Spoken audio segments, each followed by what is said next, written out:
Assalamualaikum warahmatullahi wabarakatuh. Innal hamdalillah nahmaduhu wa nasta'inuhu wa nastaghfiruh wa na'udzu billahi min shururi anfusina wa min sayyiati a'malina. Man yahdihillahu fala mudhillalah wa man yudlil fala hadiyalah. Asyhadu an la ilaha illallah wahdahu la syarikalah wa asyhadu anna Muhammadan 'abduhu wa rasuluh. Amma ba'd. Jemaah sholat zuhur yang dirahmati oleh Allah Azza wa Jalla, kita bersyukur kepada Allah Azza wa Jalla pada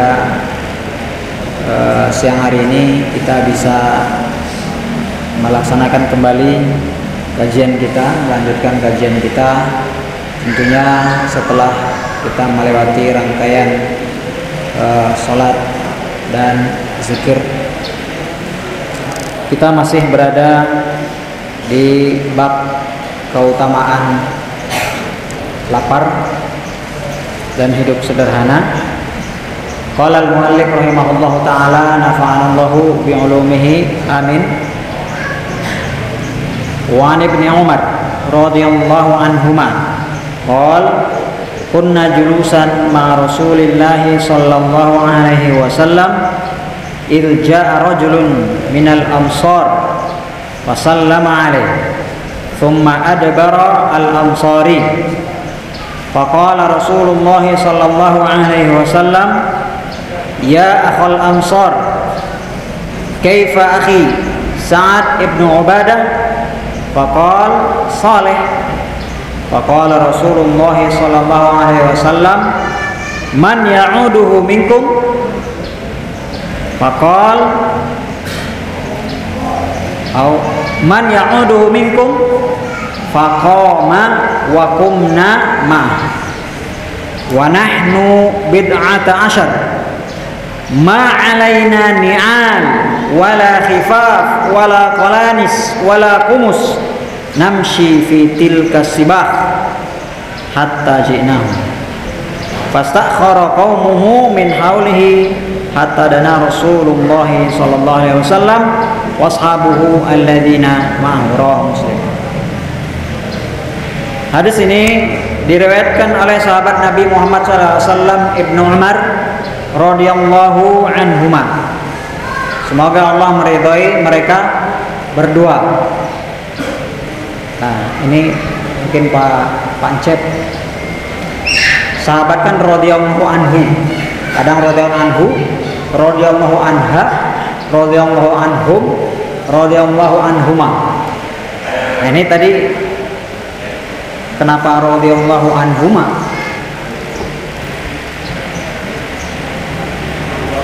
Dua orang. An ibni Umar, anaknya Umar. Satu.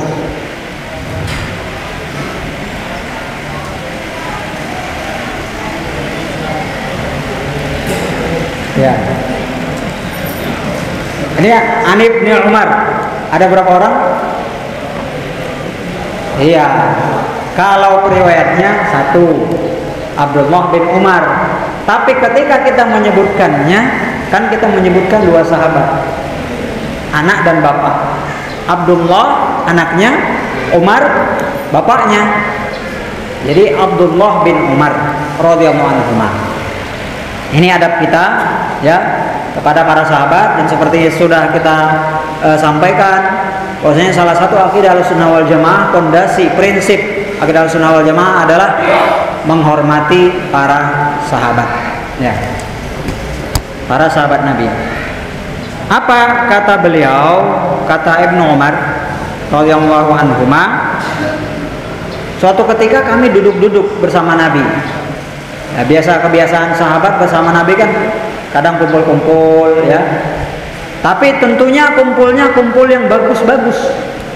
Bukan nongkrong di warung-warung atau nongkrong-nongkrong gibah, atau nongkrong-nongkrong kumpul-kumpul yang di sana canda berlebihan, canda yang sampai bohong, canda yang membuat orang terbahak-bahak ketawanya. Nah, ini kumpulnya bagus bersama Rasulullah Shallallahu Alaihi Wasallam. Ya. Nah, ketika lagi ngumpul itu datang seorang Ansor. Ya, seorang Ansor. Ya, kita tanya lagi. Ansor itu apa, Kang Adik? Kan ada dua, Ansor sama Muhajirin. Ansor itu apa? Orang-orang Makkah. Ya, belum tepat. Iya, orang Madinah. Dan itu bukan semua orang Madinah. Orang Madinah yang masuk Islam dan mereka siap menolong kaum muslimin. Nah, itu. Jadi itu Ansor. Ya, Muhajirin dan Ansor.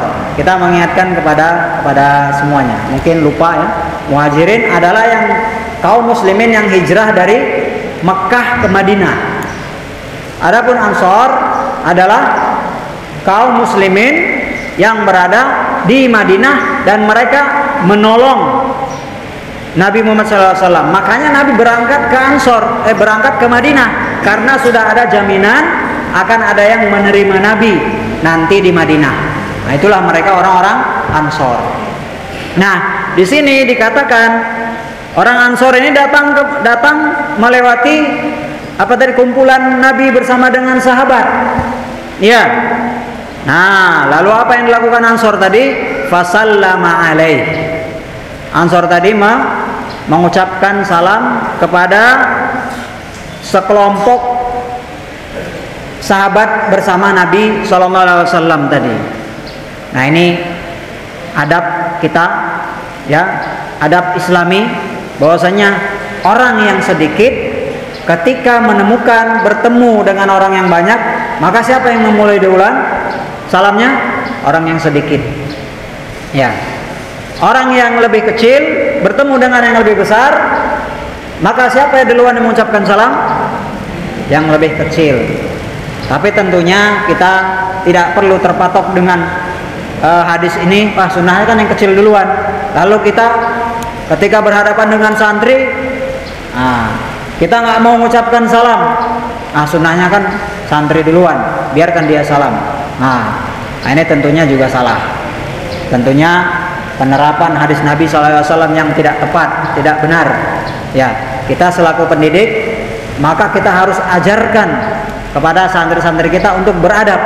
Bagaimana beradab kepada orang yang lebih tua, lebih dewasa, beradab kepada orang tua mereka, atau beradab kepada guru-guru mereka. Ya. Nah, ini terkait salam. Summa adbarul ansori. Terus orang Ansor tadi yang lewat tadi, yang datang tadi mengucapkan salam tadi, dia langsung berbalik mau berangkat, mau meninggalkan. Ya. Jadi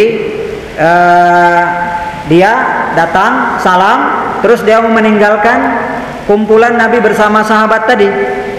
Lalu apa yang terjadi? Nabi memanggil dia, ngajak diskusi dia, ngobrol kepada lelaki Ansor tadi. Faqala Rasulullah SAW, ya akhul Ansor, wahai saudaraku seorang Ansor, wahai saudaraku seorang Ansor yang merupakan saudaraku. Ya. Kaifa akhi Sa'ad ibnu Ubadah, bagaimana keadaan saudaraku Sa'ad bin Ubadah? Ya. Nah, ini Masya Allah perkataan Nabi SAW ini mengandung banyak sekali pelajaran. Apa? Yang pertama, mengatakan Ansor ini adalah saudaranya. Di sini arti saudaranya adalah saudara seiman. Saudara seiman. Dan Nabi SAW ketika pertama kali sampai dari mana? Dari Mekah, ketika sampai ke Madinah, setelah Nabi SAW melakukan sholat berjamaah dengan para sahabat, lalu apa yang dilakukan Nabi? Mempersaudarakan seorang Ansor dengan seorang Muhajirin. Ya. Nah, di sini kita lihat bagaimana kekuatan hubungan iman, ya, di dalam Islam. Jadi kita tidak mengenal suku, tidak mengenal beda-beda negara, tidak mengenal beda-beda kulit, tidak mengenal dan yang lainnya, tidak ada kasta-kasta. Dalam Islam semuanya sama. Ya. Muhajirin dengan Ansor saudara. Dari sini Nabi SAW mengatakan ya akhul Ansor. Seorang pimpinan Nabi Muhammad SAW, seorang khalifah, seorang rasul, ya, raja. Beliau, wahai saudaraku orang Ansor. Nah, ini menunjukkan kekuatan iman, ya, kekuatan iman, persaudaraan iman. Lalu Nabi SAW mengatakan, bagaimana keadaan saudaraku? Siapa dia? Sa'ad bin Ubadah. Sa'ad Ubadah ini siapa? Orang Ansor juga. Bahkan dia, siapa Sa'ad bin Ubadah ini? Ustaz khidmah. Apa yang terkenal dengan Sa'ad bin Ubadah ini? Sa'ad bin Ubadah ini adalah pemimpinnya, salah satu pemimpin orang Ansor. Di Madinah itu kan ada dua suku besar yang sebelum kedatangan Nabi mereka perang. Suku apa? Aus dan Khazraj. Sa'ad bin Ubadah ini adalah pemimpin suku Khazraj. Pemimpin kepala sukunya. Apa kata dia? Diikutin oleh jemaahnya.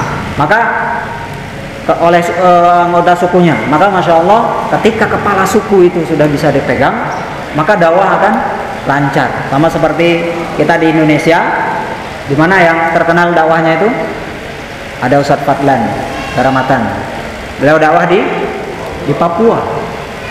Beliau yang di sana, Masya Allah, Subhanallah, awal itu masyarakatnya tidak tahu sabun, ya, tidak tahu sabun.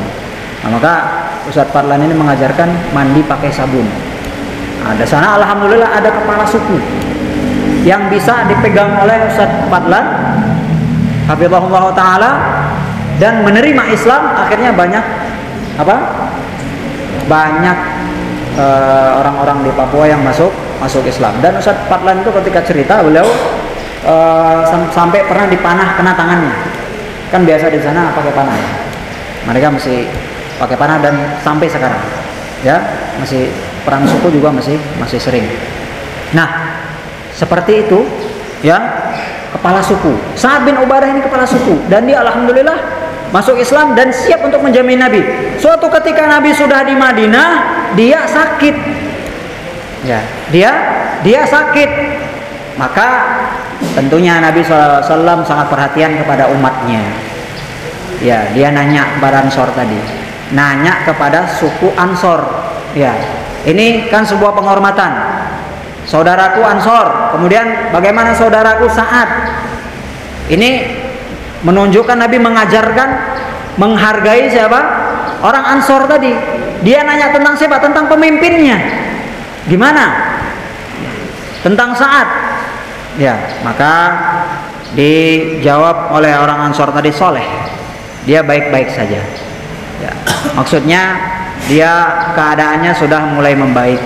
Ya, dan kebiasaan orang Arab, dia memotivasi harapannya supaya cepat sembuh. Nah, seperti itu. Tadi pelajaran yang bisa kita ambil juga adalah bahwasanya sunnah, ya, salah satu sunnah Nabi SAW, ya, adab kita di dalam bersosial adalah kita menanyakan keadaan saudara kita, ya, menanyakan tetangga kita, menanyakan, ya, siapapun itu, ya, kita menanyakan saudara. Bahkan Nabi SAW ketika di masjid pernah menanyakan jamaahnya, kemana si fulan, ya, kemana si fulan. Nabi melihat tidak ada di masjid, maka Nabi menanyakannya. Ya, nah ini perlu kita terapkan, ya, sunnah-sunnah Nabi Muhammad Sallallahu Alaihi Wasallam. Ya, karena suatu ketika pernah ada yang tidak terlihat oleh Nabi Sallallahu Alaihi Wasallam, ternyata sudah meninggal. Nah, maka kan jangan sampai kita di sini, oh mana si fulan, nggak ada di masjid sholat zuhur, kemana dia?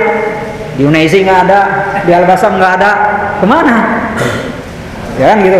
Ya, jadi bukan meninggal, misalnya dia kuliah, gitu kan, kuliah, sholatnya di luar, dia di mana? Nah, ini kita menerapkan sunnah Nabi Muhammad Shallallahu Alaihi wasallam. Selanjutnya Nabi sallallahu alaihi wasallam mengatakan, man ya'uduhu minkum, siapa yang mau jenguk? Siapa yang mau jenguk? Nabi ngajak. Nah, Nabi ternyata langsung berdiri. Faqama wa qumna ma'ahu. Nabi berdiri dan kami berdiri juga bersamanya. Maksudnya apa? Maksudnya wa nahnu bid'ata asyar ma alaina ni'al wala khifaf wala qalanis wala kumus namshi fi tilka sibah. Nabi bersama sahabat berangkat ke rumah Sa'ad bin Ubadah menjenguk. Jadi Nabi setelah memotivasi, Nabi juga melakukan.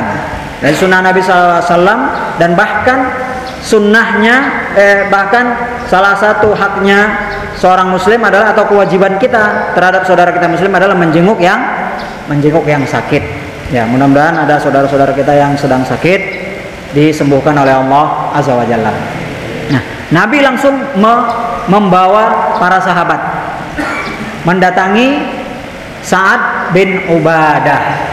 Nah, di sini syahid dari hadis ini yang berkaitan dengan bab kita. Ya, bab kita sekarang. Apa syahidnya?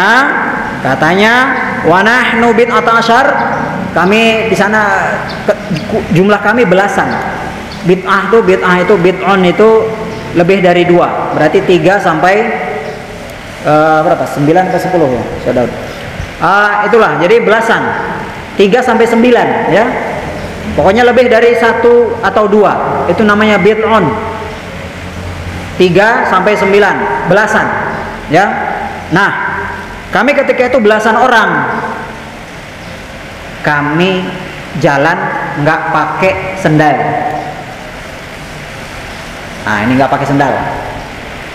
Nah, dan ternyata nggak pakai sendal ini juga salah satu sunnah Nabi. Salah satu sunnah Nabi, dan ini sunnah yang sudah mulai ditinggalkan. Jarang orang yang nggak pakai sendal, ya kan?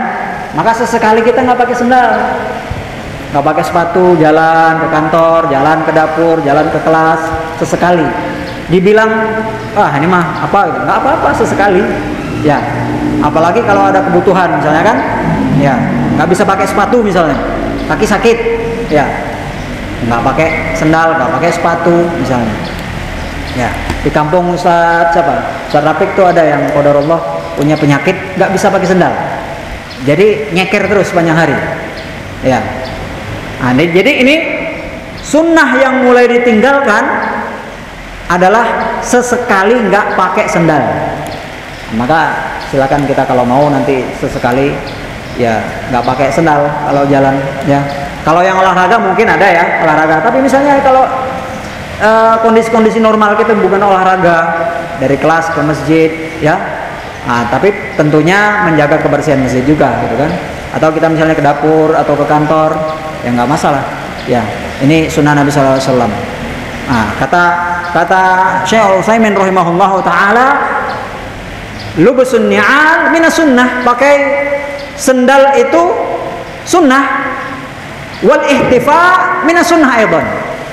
Nggak pakai sendal, jalan nggak pakai sendal, nyeker, itu juga sunnah, kata Syekh Al-Utsaimin rahimahullahu taala.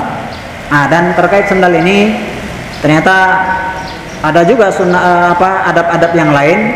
Apa itu, Pak? Bahwasanya kita tidak boleh pakai sendal sebelah.